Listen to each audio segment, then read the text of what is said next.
Bapak Mama, saudara-saudari, keluarga besar Jemaat Gemit Mebung yang Tuhan Yesus kasihi, selamat pagi, shalom.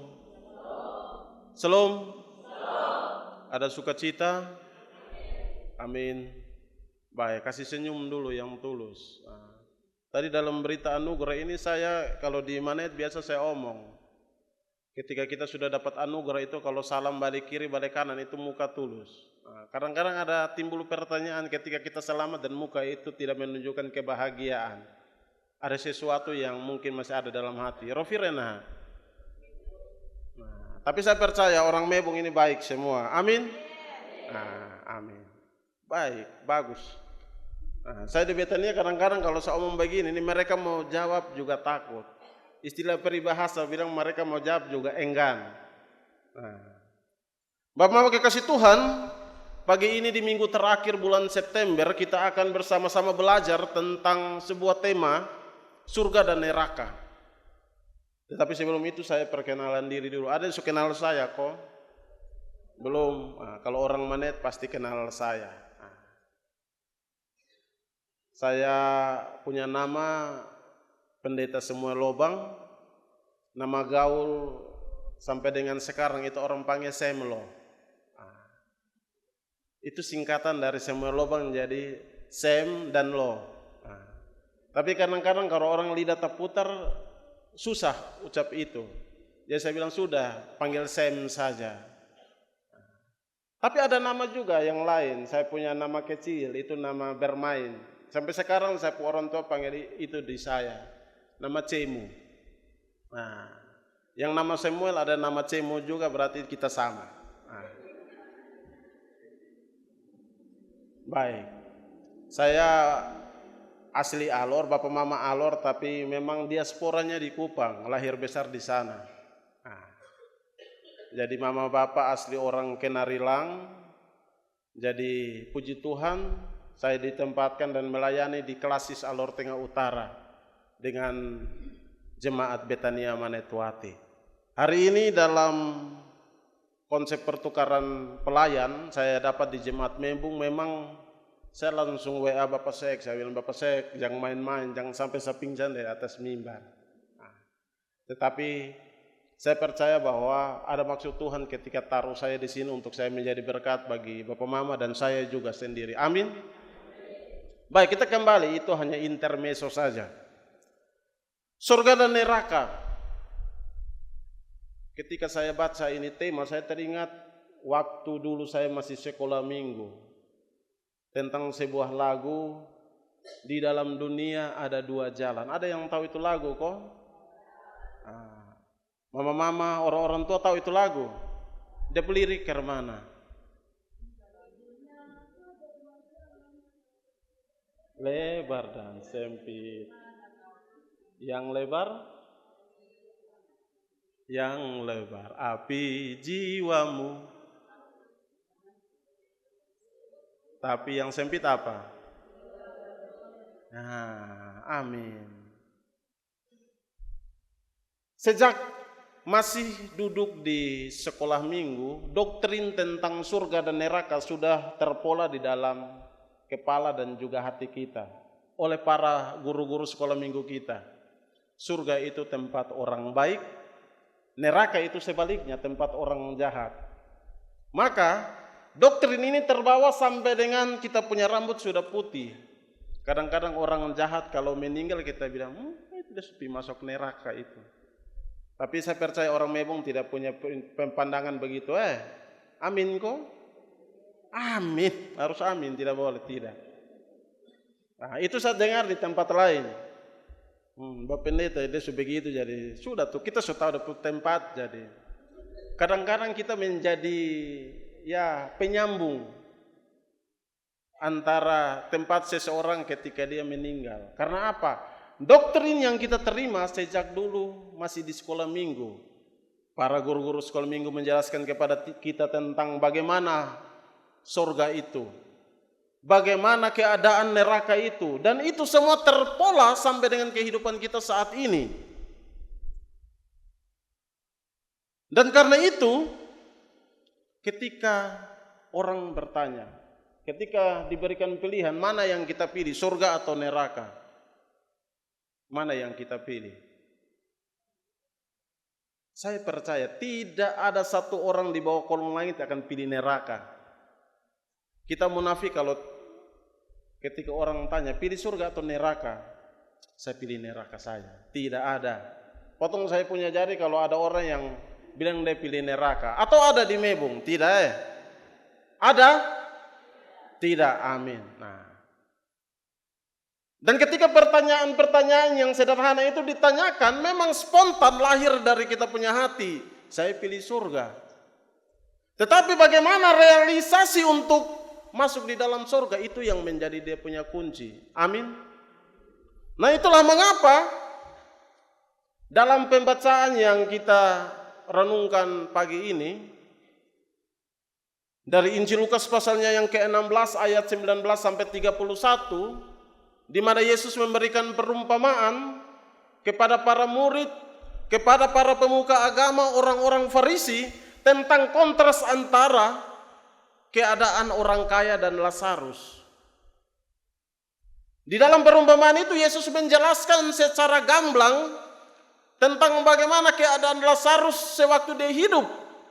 Hidup dalam penderitaan, hidup dalam segala keterbatasan, kekurangan, hidup dalam meminta-minta, bahkan lebih parahnya lagi, dia juga ada dalam penderitaan sakit borok. Sakit borok itu sakit ketika kita punya bagian anggota tubuh itu luka dan terbuka dan tidak bisa sembuh-sembuh begitu. Seperti orang yang kena diabetes, ketika dia kena luka, itu luka tidak bisa sembuh. Lazarus alami itu. Sudah alami penderitaan sedemikian rupa, makan pun susah, hidup menderita dengan meminta-minta remah-remah dari orang-orang kaya, bahkan sampai akhir hidupnya kebahagiaan dalam pembacaan ini tidak dia alami. Tetapi berbeda ketika dia mati. Dijelaskan dalam perumpamaan Yesus bahwa dia diterima dan diantar duduk di pangkuan Abraham. Dalam terjemahan bahasa Indonesia sehari-hari diterjemahkan bahwa Lazarus diantar masuk ke dalam kerajaan sorga. Menderita di dunia, ketika mati masuk sorga. Dan begitu pula dengan orang kaya, hidup bergelimang harta, makan yang mewah-mewah dan sebagainya. Intinya dia hidup nikmat begitu. Tetapi ketika dia mati, apa yang terjadi? Dia masuk alam maut, mengalami penderitaan yang tidak dapat terkatakan. Bahkan untuk minum pun susah. Keadaan yang berbanding terbalik dalam keadaan hidup atau mati. Nah, kekasih Tuhan, dalam penjelasan perumpamaan Yesus di sini, ada sebuah hal yang Yesus ingin kritisi dari keadaan pada waktu itu. Yesus ingin mengkritisi kepercayaan orang-orang Yahudi, para pemuka agama yang menganggap orang-orang yang mengalami penderitaan, orang-orang yang mengalami sakit borok atau orang-orang yang termarginal adalah orang-orang yang memang tidak memiliki tempat dalam kerajaan sorga. Yesus datang dengan perumpamaan ini untuk memberikan pelajaran kepada mereka dalam bentuk perumpamaan. Maka Yesus ingin mengkritisi keadaan para pemuka agama yang berbanding terbalik dengan keadaan para umatnya. Para pemuka agama hidup mewah-mewahan, hidup dengan segala kegemilangan harta benda, tetapi umat hidup dalam penderitaan. Bahkan dalam perumpamaan itu Yesus ingin mengkritisi, dia yang duduk di depan rumah saja itu tidak diperhatikan, apalagi orang yang ada di sebelah rumah. Nah Bapak Mama, ketika saya baca firman Tuhan ini seringkali sejalan dengan kehidupan kita sebagai orang percaya. Sebagai orang Kristen, ketika kita diberikan pertanyaan seperti tadi, pilih surga atau neraka, pasti surga. Tetapi realisasi untuk menghadirkan surga bagi orang lain atau dalam kehidupan kita kadang-kadang susah, berat sekali. Nah, seringkali kalau kita bilang surga itu seperti apa, ada yang bisa jelaskan bagi saya surga kok? Ada yang sudah pernah pergi surga atau belum? Belum, saya juga belum pernah. Atau ada yang sudah pergi neraka atau belum? Belum. Sudah pernah lihat neraka kok belum? Dalam konteks kehidupan nyata, ada yang sudah pernah lihat neraka kok belum? Yakin? Saya kasih contoh, jangan sampai nanti pukul testa. Sudah pernah lihat neraka kok belum? Belum? Baik, terima kasih. Dalam penafsiran, surga atau neraka itu bukan saja berhubungan dengan tempat, tetapi itu berhubungan juga dengan situasi, berhubungan dengan keadaan yang realistis. Ketika kita bicara surga, pasti kita berbicara tentang keadaan yang penuh dengan damai sejahtera, kasih, sukacita, dan sebagainya. Amin. Ketika kita berbicara tentang neraka, pasti yang ada di situ tuh kacau balau. Pasti yang ada di situ hal yang tidak benar, tidak baik, dan sebagainya. Bagi saya, surga dan neraka itu kita sudah lihat dalam kita punya perjalanan hidup. Kenapa saya bilang begitu? Saya berikan contoh, di dalam sebuah rumah tangga, kalau misalnya ada sebuah hal kecil yang menyebabkan pertikaian, kadang-kadang segala hal yang tertutup itu kita buka semua. Seringkali kalau zaman sekarang kalau kita ada dalam perselisihan dalam rumah tangga, bukan mama yang omong banyak sekarang, tapi bapak juga bisa omong banyak. Nah, itu konsep neraka kita sudah ciptakan dalam hidup rumah tangga kita. Amin kok tidak?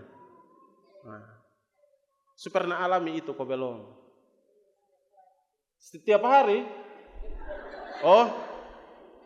Nah, saya kadang-kadang ini dalam kehidupan saya dengan saya punya istri juga, kadang-kadang surga dan neraka itu ya ibarat dua hal yang tidak terpisahkan. Satu hari bisa lihat surga, satu hari bisa lihat neraka. Tapi ya puji Tuhan, semua berjalan dengan begitu baik adanya.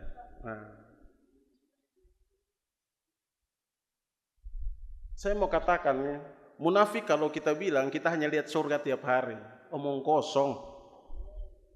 Amin kok tidak? Orang yang baik sekalipun dalam realisasi kehidupan nyata, ketika dia ada dalam tantangan, dia juga orang yang pasti tidak bisa bersabar. Dia mau sabar 1000 kali juga kalau tantangan datang, ada satu waktu ketika dia jatuh juga. Yesus ingin mengkritisi keadaan-keadaan seperti itu. Karena apa? Kalau kita baca dari Kejadian, Yesus menciptakan segala sesuatu, Tuhan menciptakan segala sesuatu itu sudah tertata rapi dan juga teratur dengan baik. Amin kok. Tetapi ketika ada manusia di dalam, segala sesuatu yang sudah tersusun rapi itu kacau balau. Karena apa? Manusia memiliki kecenderungan untuk mengikuti apa yang dia mau sendiri. Itulah mengapa kritik Yesus ini bukan saja Yesus tujukan kepada para pemuka agama waktu itu, tetapi juga ingin memberikan pelajaran berharga kepada para murid yang mengikutinya sebelum dia pergi. Yesus ingin agar para murid bisa menciptakan surga-surga bagi orang-orang lain, bagi orang yang dianggap najis pada waktu itu, termasuk Lazarus. Orang yang dianggap najis tidak memiliki tempat dalam kerajaan surga.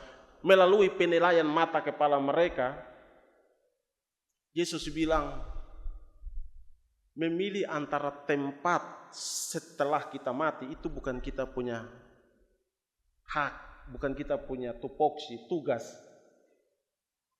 Tugas kita adalah bagaimana menuntun kehidupan kita, bahkan menjadi berkat bagi orang lain supaya dia bisa melihat surga ketika dia tidak pernah merasakan itu dalam dia punya hidup. Nah, kekasih Tuhan, ketika perumpamaan Yesus sampai ketika Lazarus dan orang kaya ini mati dan hidup mereka berbanding kembali, maka di situ ada dalam cerita perumpamaan Yesus katakan, yang kaya juga sangat menderita, bahkan dia sampai meminta kepada Abraham untuk Lazarus bisa mencelupkan dia punya jari untuk kasih segar dia punya tenggorokan. Tetapi apa yang Abraham katakan? Terdapat jurang yang tidak dapat diseberangi. Jadi baik kamu dari situ mau ke sini, dari sini mau ke situ, tidak bisa. Dalam penafsiran, jurang yang dimaksud dalam perumpamaan Yesus itu adalah dosa. Dosa membuat kita sebagai orang percaya ini tidak bisa menempatkan kita punya diri di dalam keadaan yang baik atau keadaan yang buruk. Bahkan seringkali orang memandang kita, ini orang ini sebagai anak-anak kerajaan sorga. Tetapi satu hari kemudian, ini orang ini seperti anak-anak kerajaan neraka dan sebagainya. Karena apa? Untuk melakukan dan mengamalkan apa yang kita hidupi sebagai kepercayaan kita, itu sangat sulit. Bahkan walaupun itu dimulai dalam keluarga kecil kita, itu sangat sulit. Saya berikan contoh yang jelas. Ketika kita ada dalam kehidupan rumah tangga, kita harus ingat kembali apa yang kita janjikan kepada kita punya pasangan masing-masing. Yang menikah, ingat itu janji nikah kok tidak? Ingat di bagian apa ya Mama? Setia sampai mati, maut yang memisahkan. Itu saja.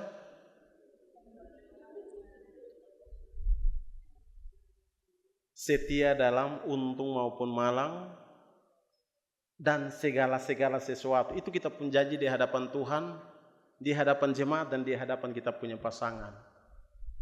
Betul kok tidak? Saya setia kepadamu yang akan saya pilih sebagai pasangan. Tetapi jikalau di kemudian hari kamu tak salah, pasti saya pun tangan naik. Kan janji nikah tidak seperti itu. Nah, kadang-kadang apa yang sudah kita janjikan di hadapan Tuhan, di hadapan umat Tuhan, bahkan pasangan hidup kita, seringkali tidak kita buat. Karena apa? Keterbatasan diri kita untuk melakukan apa yang sudah kita katakan. Boleh dibilang dia punya tren masa kini, kita ibarat orang-orang yang seperti pemberi harapan palsu, itu PHP. Tahu kok? PHP, kita bilang iya saya cinta kamu, saya sayang kamu, tapi besok ketika kamu tak salah jangan marah. Sapung sayang saya simpan tahan dulu.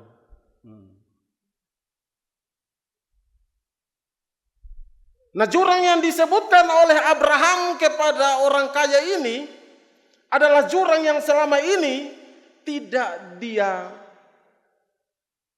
timbun untuk bagaimana bisa menciptakan kesetaraan antara dirinya dan juga Lazarus sewaktu hidup. Ini orang dia hidup menderita, kamu tidak kasih makan, bahkan dia hanya tunggu saja itu makanan sisa saja dari piring. Kamu tidak perhatikan. Sekarang sudah mati dan sudah ada di punya tempat masing-masing baru mengeluh. Artinya jangan marah kalau nasi sudah jadi bubur, dia tidak akan jadi nasi kembali. Amin kok tidak? Orang yang masak nasi kelebihan air kalau sudah jadi bubur, dia mau paksa ke mana pun tidak akan jadi nasi kembali. Kehidupan yang sudah Allah berikan kepada setiap kita adalah kesempatan untuk bagaimana kita mengisinya dengan menjadi berkat juga bagi orang lain. Amin. Keadaan orang kaya sewaktu hidup, jikalau dia pakai untuk bisa memberkati Lazarus, percaya pasti dia akan sama-sama dengan Lazarus di dalam pangkuan Abraham. Tetapi kalau dia ada dalam keadaan itu dan tidak bisa melihat yang ada di samping kiri, samping kanan, atau di depan rumahnya sekalipun, jangan harap.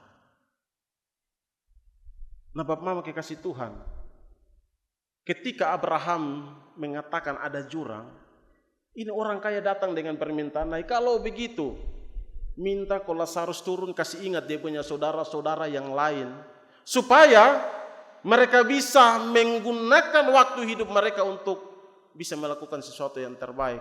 Abraham bilang tidak ada hubungan antara orang mati dan orang hidup. Tidak ada. Kamu sudah mendengar kesaksian dari para nabi yang tercatat dalam kitab. Dengar itu, pulang dan buat. Nah, sebagai orang percaya, kita omong kosong kalau kita bilang kita tidak tahu menjadi orang baik itu seperti apa. Amin. Menjadi orang baik itu tidak membutuhkan hal yang besar. Tidak. Tetapi menjadi orang baik itu bisa dimulai dari kata-kata yang sederhana sekalipun sudah bisa menjadi kebaikan bagi orang lain. Nah, kalau kebaikan itu kita lakukan, walaupun seringkali ada dalam cacat celah juga, tetapi percayalah bahwa apa yang sudah kita perbuat itu yang akan mengiringi kita. Kata Wahyu kan seperti itu. Nah, Bapak Mama kekasih Tuhan sekalian, karena itu maksud Yesus lewat perumpamaan yang dia berikan sebagai bentuk teguran dan juga pelajaran kepada para pemuka agama dan para murid menjadi sebuah hal yang harus kita pelajari sebagai orang-orang percaya dalam kehidupan saat ini. Apa yang harus kita buat? Apa yang harus kita berikan untuk menciptakan surga bagi orang lain? Hal itu nyata kalau kita menelaah doa yang Yesus ajarkan. Bapa kami yang di surga, datanglah kerajaan-Mu, jadilah kehendak-Mu Dari doa itu saja kalau kita maknai, artinya dalam setiap permohonan doa kita, mintalah hikmat daripada Tuhan agar apa yang Allah kehendaki bisa kita wujud nyatakan dalam kehidupan kita. Mulai dari dalam rumah saja, jangan kita urus yang besar-besar. Mulai dari dalam rumah, ciptakan surga di dalam rumah, bisa kok tidak? Mama-mama bisa ciptakan surga dalam rumah kok tidak? Bisa? Bapak-bapak bisa kok tidak?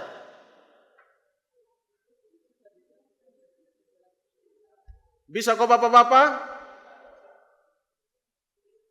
Tuhan mendengar pengakuan dan ikrar. Kadang-kadang kan begitu. Apa jawabmu? Ya saya percaya dengan segenap hati. Langsung pendeta bilang, Tuhan mendengar segala pengakuan dan janjimu. Saya di Betania bilang begitu. Dong paling takut kalau saya tanya Bapak Mama. Bapak-bapak ke mana? Bisa ciptakan surga kok tidak? Itu nanti mereka ada dingin juga, Manetuati itu sejuk juga. Tapi sejuk-sejuk begitu keringat yang mau ke orang ada kerja kebun matahari di atas kepala itu yang terjadi. Nah, mereka mau angkat mulut berat, mereka mau kasih keluar suara istri pumata ada sen begini. Nah, kadang-kadang begitu. Bapak-bapak, saya omong begini juga sapu istri pumata udah lihat saya. Omong pulang baru kita apa? Menciptakan surga di dalam kehidupan kita itu adalah pilihan kita, atau menciptakan neraka sekalipun itu kita punya pilihan hidup. Amin. Nah, mana yang mau kita pilih? Mana yang mau kita buat di dalam kehidupan kita? Saya tidak mengajak kita untuk melakukan hal yang besar. Saya selalu omong, mulailah dari dalam rumah kita sendiri. Bagaimana suami dan istri saling mengasihi satu sama lain. Itu akan terbawa pada anak-anak. Ketika orang tua mengasihi anak-anak, disitulah tercipta keadaan seperti sorga di dalam bumi ini. Amin. Nah, kalau Bapak bisa mengasihi dan mencintai mama dengan segenap hati, dengan segenap segala hal yang diberikan, begitu pula mama, walaupun dalam cerewet-cerewet juga tetap mencintai Bapak. Ketika Bapak sakit, ada cerewet-cerewet tapi urus Bapak, itu bentuk cinta yang sejati. Nah, ketika anak-anak melihat bukti cinta yang kita orang tua buat, mereka akan simpan dan buat itu di kemudian hari. Amin. Nah, karena itu Bapak Mama semua, ketika kita berbicara tentang konsep surga dan neraka, itu bukan tentang konsep eskatologi atau kehidupan akhir zaman. Kehidupan setelah kita mati ini kita masuk surga atau neraka, tidak. Tapi ketika kita berbicara tentang surga dan neraka, kita berbicara tentang realisasi hidup saat ini. Mau menciptakan keadaan seperti di surga dalam rumah kita, atau mau menciptakan keadaan seperti neraka di dalam rumah. Itu pilihan dan juga perbuatan kita. Tetapi dari perumpamaan ini kita belajar bersama bahwa pelajaran berharga yang Yesus berikan lewat kesetiaan Lazarus walaupun dalam penderitaan, dia tetap mau untuk beriman kepada Tuhan. Maka jika hari ini ketika kita ada dalam berbagai kesusahan, jangan pernah berhenti untuk tetap setia kepada Tuhan dalam segala hal. Karena apa? Firman Tuhan berkata, kesusahan satu hari cukuplah untuk hari ini saja. Amin. Mari kita pulang dan kita melakukan apa yang Tuhan perintahkan bagi kita masing-masing. Amin.